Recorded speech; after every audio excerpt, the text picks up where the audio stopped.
G'day and welcome to another episode. This one is Mutant Year Zero Road to Eden. I've definitely been waiting for this game for a while and I think it just looks amazing. So we're going to do an episode over a couple of series, probably one per mission. So we'll keep them nice and short so people can actually watch them as well.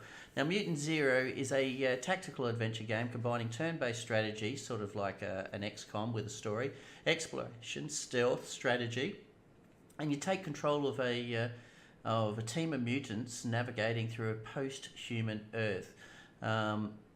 It's created by a team including former HITMAN lead and designers of PAYDAY. So a big thank you to Funcom and the Bearded Ladies Consulting for this demo key, which takes us probably, I think, just through the first portion of the game. All right, let's get into it.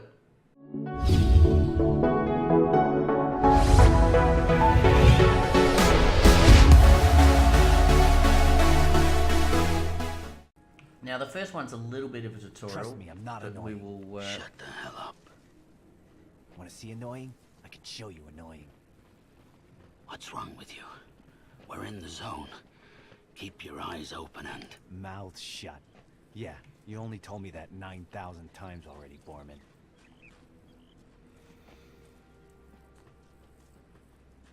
So for those that aren't familiar with the game, it's, as I said, it combines a level of turn-based strategy when the fights are on, through to normal walking like this. Lights off, they go into a sneaking mode. Jackpot.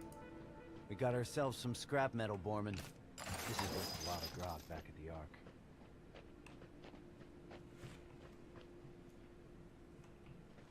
The air stinks like mutants. Not just any mutants. Stalkers. Tight muscles. Good meat. I smell them too. Where there's stalkers, there's Ark. Where there's Ark, there's killing time for Skizix and Treble. Oh, you're close. Close, close, close. Over there. Come, brother. I'm on their trail. So what you'll find is you've got an area of observation that's in, and once you hit it, obviously, then you'll automatically go into fight mode. But as you can see with the circle, by turning the torch off,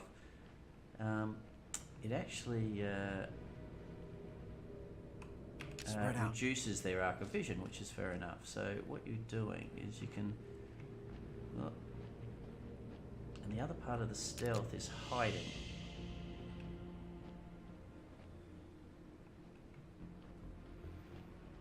Moving around, you can hide, and then if he's caught in the circle, he doesn't get physically seen. So you are hiding. You'll see it right here with Borman here with his shotgun. He can effectively hide here.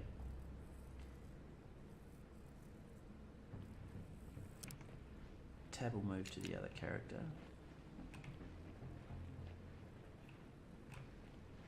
As you can see, Borman over there is well inside the circle, but he won't be seen because he's...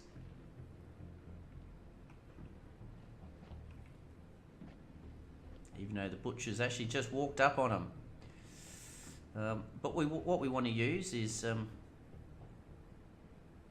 Old Ducks here has a silent crossbow, so we're able to use it to hopefully take out this character.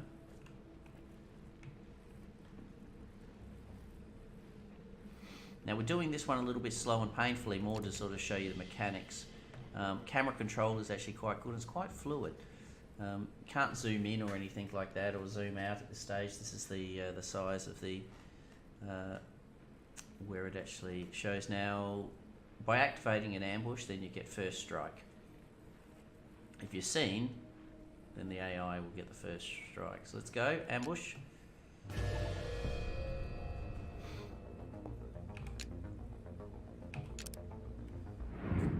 So we're going to activate the ambush, and let's get the first shot on him.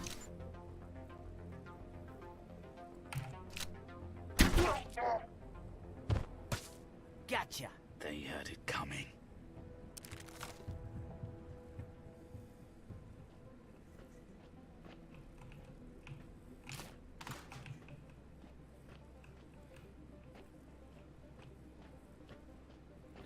Let's see if we can take a stealth position on this guy.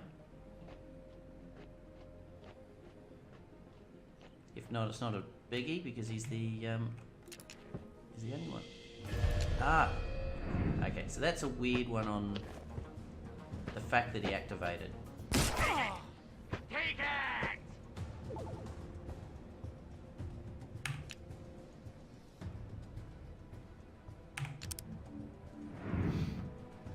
Right. You can move the camera. I'm using PC, so move the camera through the shot. We can just say move us like most turn-based strategies. Move to an angle where we can get a 100% crit. Does mean he's going to be in the open, but should be. He does 4 damage. He does 3 damage, but we will get ducks as well. So let's just move him somewhere where he gets 100% crit. Single shot. 100% shot, I should say, not crit. Move ducks in, or activate them. 75%, 100%, there we go.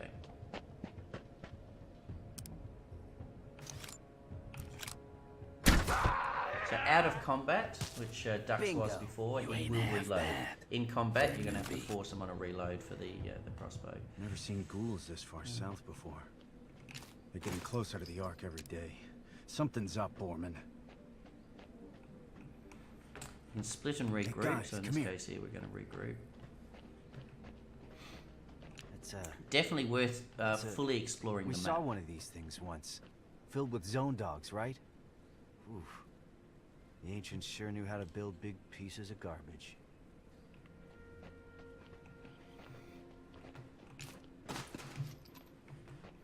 In some maps you'll find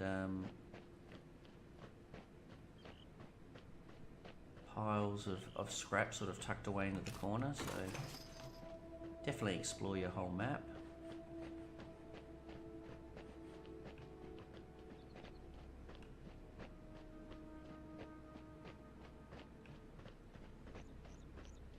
By pressing Q, you can actually see where the direction of the, I guess, the map exits, also where your storyline mission is, or where it is. And the storyline mission in this case is return to the Ark.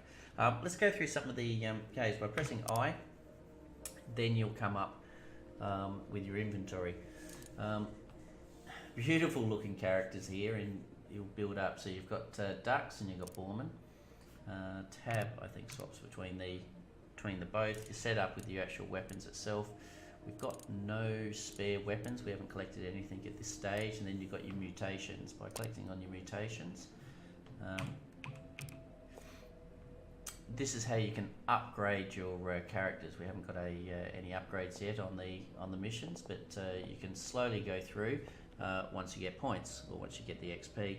Next one with the squad is obviously how you put your squad together.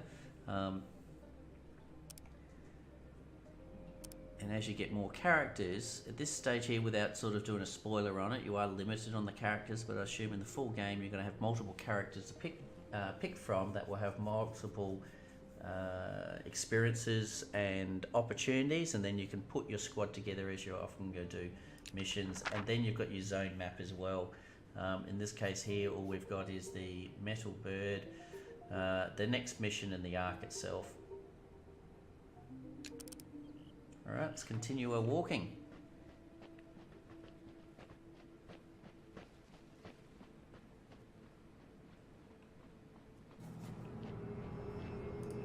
We got ourselves some ghouls. One of them looks like he ate a ghoul. We better get into ninja mode. Listen, turn off your flashlight. If we sneak by the water, they won't see us.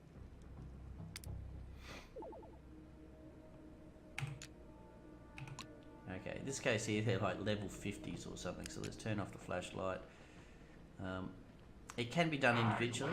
Rip off their tiny stalker arms. Yeah, level 55, but you've got more than enough room to just stay as a party. Face is too ugly to beat. No one loves a stalker. Give me the stalkers. Let them come. Where are you? Ark don't even love stalkers.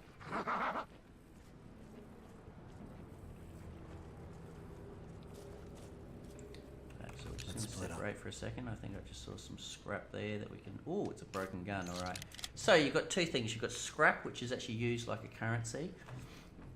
And then your weapon salvage is used for upgrading your weapons. Over here. So it's sort of two different types of currencies.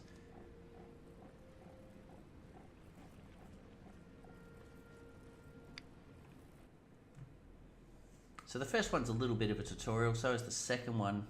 Also places a little bit of a tutorial as well, and we'll probably do these as the start, and then we'll jump through mission by mission. Alright, let's go find some more. The torch itself as well also allows you to find The ark's up ahead. scrap. Home, sweet home. Oh, I'm gonna kiss that elevator when I see it.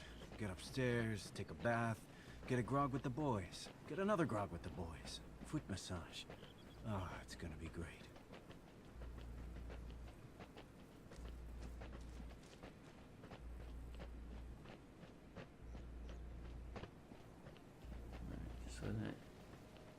So you can actually see, we'll see if we see some scrap. Here's an example. So you've got the scrap that you can sort of see on the shine. You turn it off, you can still see it. But it will it stands out a little bit more once you've got your torch on. So that's the benefits of having the actual, putting your torch on.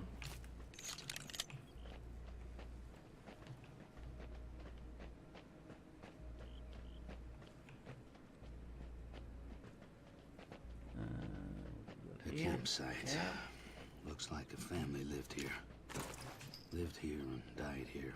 First aid Nothing like kits. a bunch Now you of can use the first aid skeletons to put kits your mind at ease. both in and out of battle. If you use it out of battle, you get a full revive. In battle, we'll just do a couple of squares. Or a couple of health bars. Alright, let's go, let's go.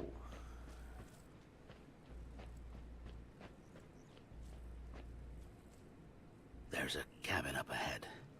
Definitely feel a ghoul vibe coming off of it. So we run in, guns blazing? Too dangerous. If we're sneaky, we can get into a good position.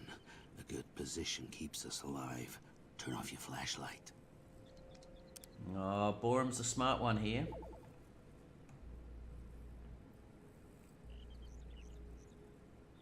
Okay, so the main one on this tutorial, and we sort of did it in the first one as well, instead of guns blazing and killing them all,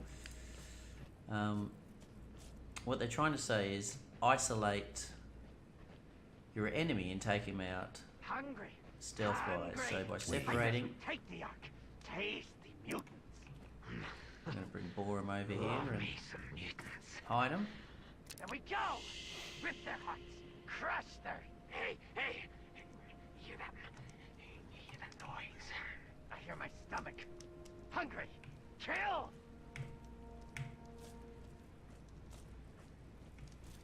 Whilst you're out of look, you can put your torch on. Have a quick look around.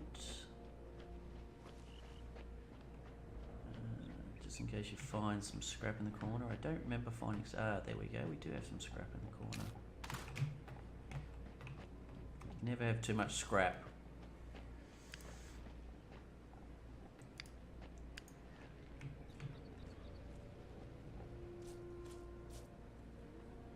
Right, so this little butcher here is going to keep on cycling backwards and forwards.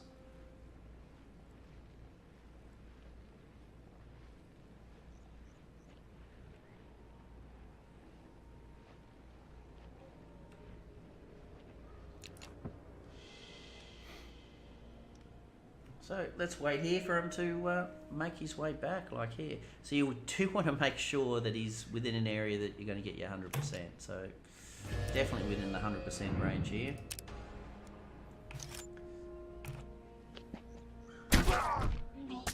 Easy kill.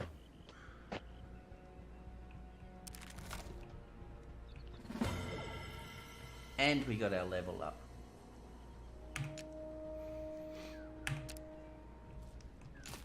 What I will do is I will do a separate episode once I've leveled up a character, or if I go back to another load, level up the character completely, is actually going through and explaining the mutations for each of the characters. Just going along. There is some stuff inside, but we're going to hold on to that. Alright, we'll park you there, Duck. Let's go grab Borum.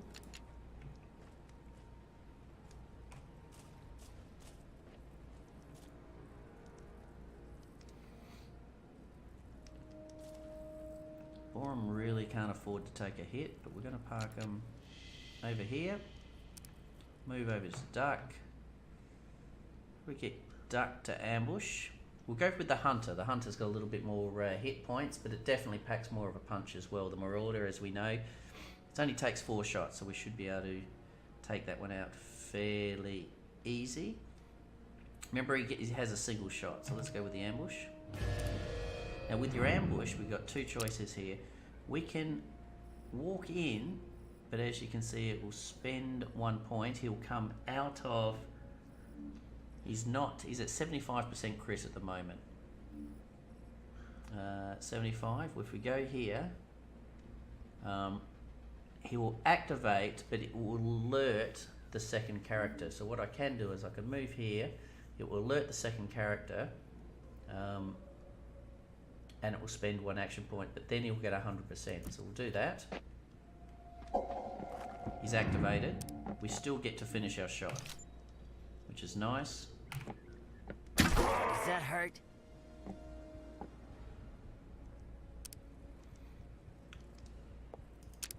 Activate Borum. The tank can take a little bit of a hit. Where he is at the moment, he's only 75%, so we'll go down, run him in. Bit of a bullet dodger. Borum the bullet dodger. There he is. Hunter down. That was awesome. Marauder will get a shot, and he's running away. He's only got a pistol. Alright, we've got the first aid kit. So, let's move over here. What do we got? 25%. That's crappy. We're not going to get a second shot on him. Thought we would have got a better angle.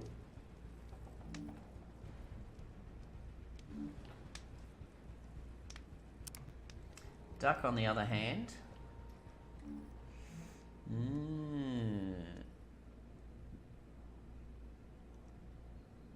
So we can go for a reload, or actually the other one is you, for no cost, you can swap your weapon.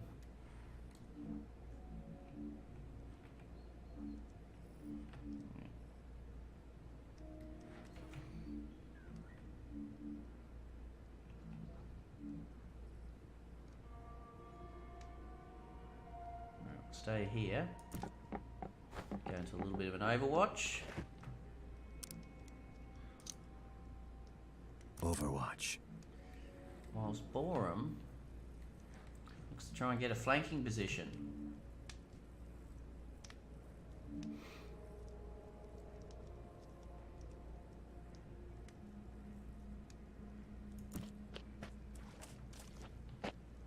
I actually thought he would have got a flanking position. No, but we're going to go Overwatch as well. Watch. You little tricksy scammer. You scared yet?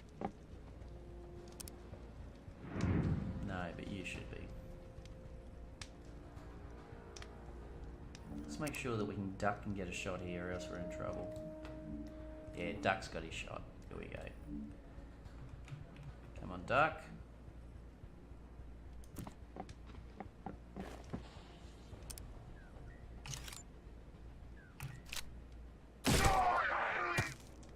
Sorry about that.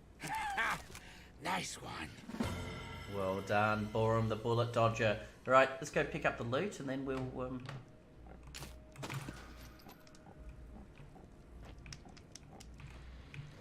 So 2 types of loot. Obviously get the loot off the bodies. Then you will find chests.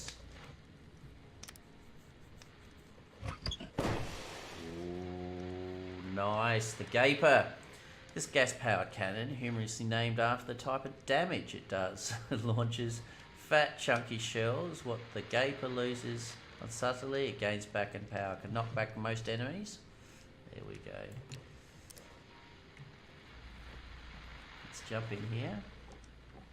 Some scrap.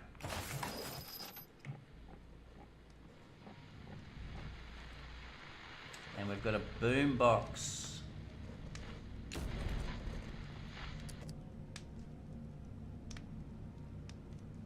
Strange talking box that hisses at you like a snake when powered on. Sometimes, depending on where it's placed, it will speak to you with beeps and whistles or even faint voices. Includes a handy slot in front for keeping things. There you go, a little pocket in front.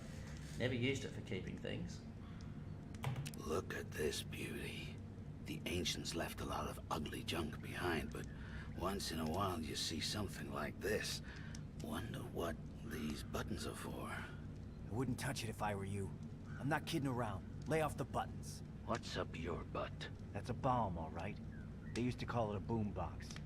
Touch that red button, and it goes boom. Don't be pretending you know what any of this crap is. We'll bring it back to the Ark and show it to Prip.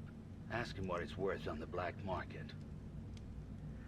Okay, so for the purple items, which are a little bit different, it is exactly that. You can sell it on the black market through the tavern, and that will allow you to get other traits across all your squad.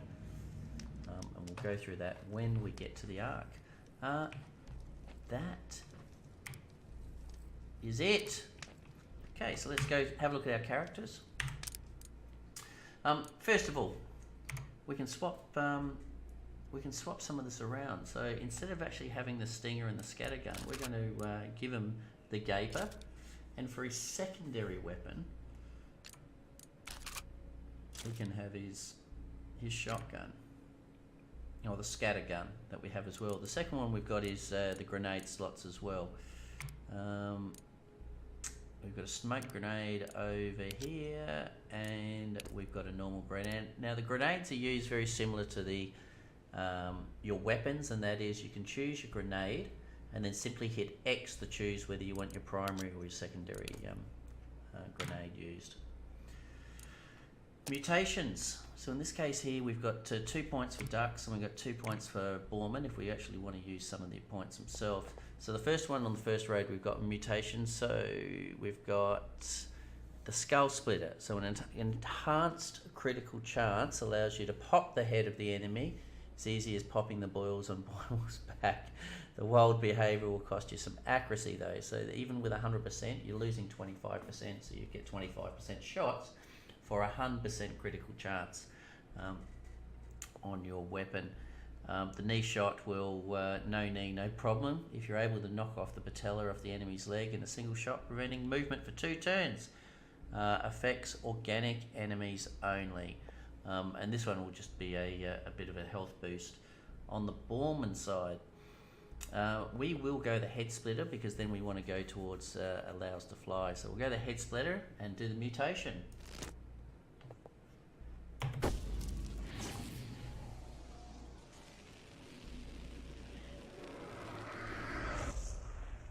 And I do like the graphical effects that they've put in to apply the mutation. I think it's nice. Okay, so let's do Borman.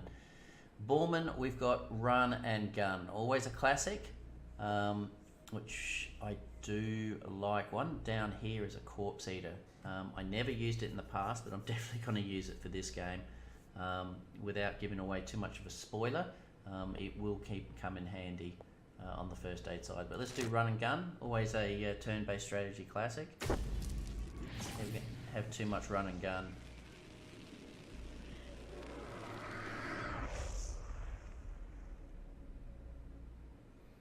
Done. Alright, whilst we're here as well, we'll head over to our inventory. We're going to use the med pack. We've got 3 med packs anyway, and we do need to. Old bullet dodger Borman here is hurting a little bit, but there he goes. Simple as that.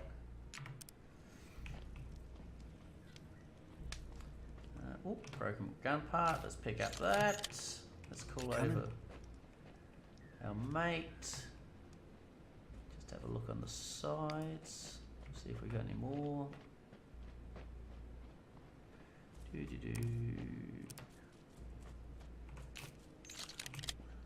gun parts.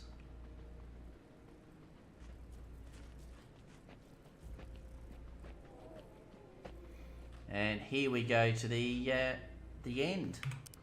Having a quick look at the map. So that was the Metal Burst, the Metal Bird, and the East Outpost.